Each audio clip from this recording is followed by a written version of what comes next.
As someone who's had the opportunity to work with Prime Minister Modi for the last 8 years, it's a great honor to contribute to this volume. And what I have tried to do in the chapter which I have contributed is to really present my understanding of him in a set of contrasts. One is a contrast of a deeply nationalistic figure, someone who's almost driven by his desire to take India to a higher level. And the same nationalistic figure is actually very international, with an enormous curiosity about the world. So this nationalist-internationalist paradox that he represents is one part of it. The other, of course, is a leader who's very steeped in our history and culture, but who still realizes the promise of technology, who has a great belief in the power of science, who again uses one to reinforce the attractiveness and the strength of the other. So that's the second set of contrasts. The third, of course, is of a prime minister with a tremendous vision, a vision for India, for the world, but who translates that vision, who draws from the ground, who validates it every day from what is happening on the ground. So this unity of thought and action that he lives and actually uses for his policy making. And the fourth contrast is actually his way of working, where on the one hand, he develops a very detailed understanding of a situation, a challenge, a problem. So goes down to very, very deep detail. But when something is to be done, has great trust in his team members, delegates, backs them up fully, encourages them to work as a team. And therefore that knowledge of detail, yet the confidence to delegate. So that's the sense which I have of this Prime Minister with whom I have worked. And I also cite some of the examples of the last 8 years to demonstrate this.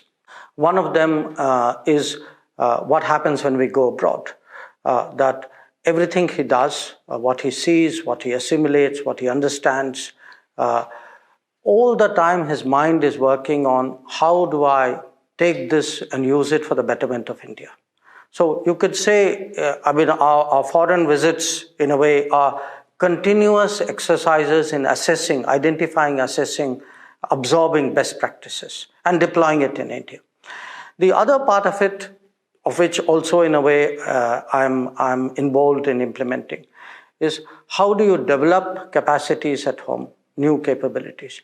How do you then deploy them abroad? Abroad for the good of India, abroad for the good of the world. So again, in a sense, this too is a contrast. I have, of course, got to know him much more closely after he became Prime Minister. I had met him for the first time when he was still Chief Minister. He had come to China. I mentioned my first encounter with him in China.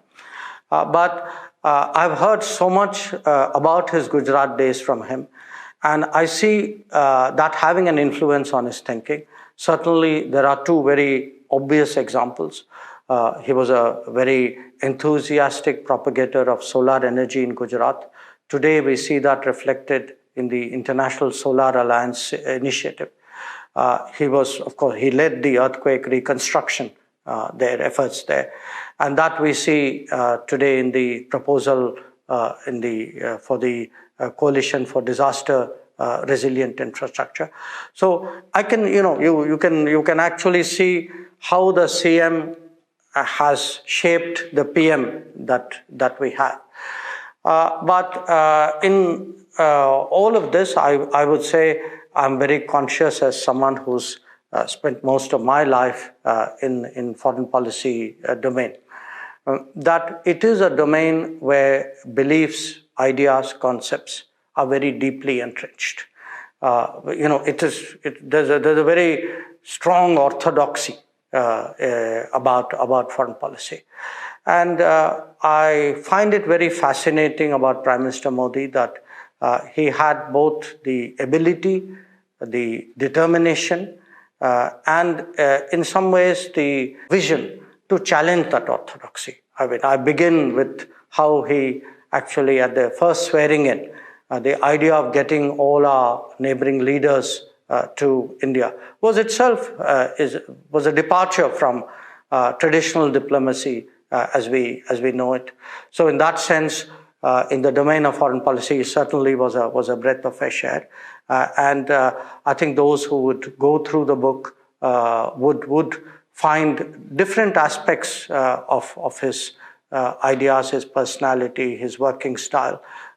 Certainly from the foreign policy perspective, the part which the world, in a sense, that I come from, I can say that it's been a very, very fascinating experience to work under his leadership, and I'm sure that the reader would agree with me when they go through that book.